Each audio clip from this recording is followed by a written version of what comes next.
This woman is dead.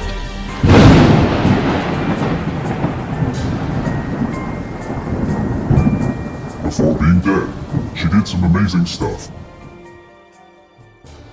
Elizabeth I, published by Wikipedia. Elizabeth I was Queen of England and Ireland from the 17th of November 1558 until her death in 1603. Sometimes referred to as the Virgin Queen, Elizabeth was the last of the 5 monarchs of the House of Tudor. Elizabeth was the daughter of Henry VIII and Anne Boleyn, his second wife, who was executed when Elizabeth was 2 years old. Anne's marriage to Henry was annulled, and Elizabeth was declared illegitimate. Her half-brother Edward VI ruled until his death in 1553, bequeathing the crown to Lady Jane Grey and ignoring the claims of his 2 half-sisters, the Catholic Mary and the younger Elizabeth, in spite of statute law to the contrary. Edward's will was set aside and Mary became queen, deposing Lady Jane Grey.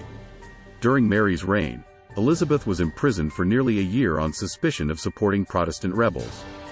Upon her half-sister's death in 1558, Elizabeth succeeded to the throne and set out to rule by good counsel.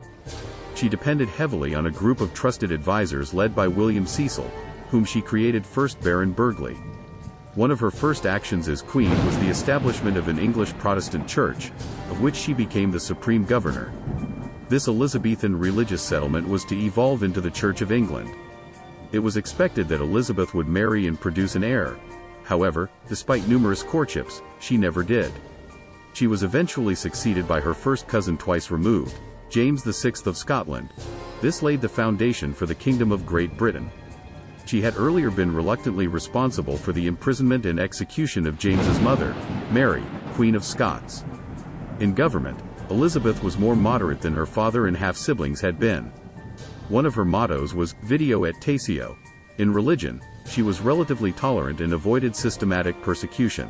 After the Pope declared her illegitimate in 1570 and released her subjects from obedience to her, several conspiracies threatened her life, all of which were defeated with the help of her minister's secret service, run by Francis Walsingham. Elizabeth was cautious in foreign affairs, maneuvering between the major powers of France and Spain. She only half-heartedly supported a number of ineffective, poorly resourced military campaigns in the Netherlands, France, and Ireland.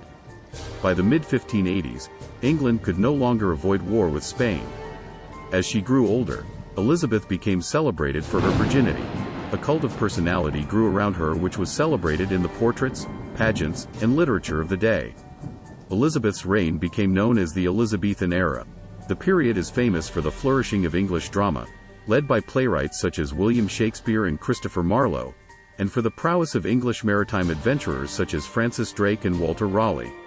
Some historians depict Elizabeth as a short-tempered, sometimes indecisive ruler, who enjoyed more than her fair share of luck. Towards the end of her reign, a series of economic and military problems weakened her popularity.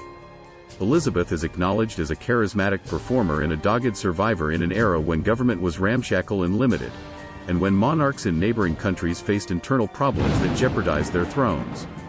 After the short reigns of her half-siblings, her 44 years on the throne provided welcome stability for the kingdom and helped to forge a sense of national identity.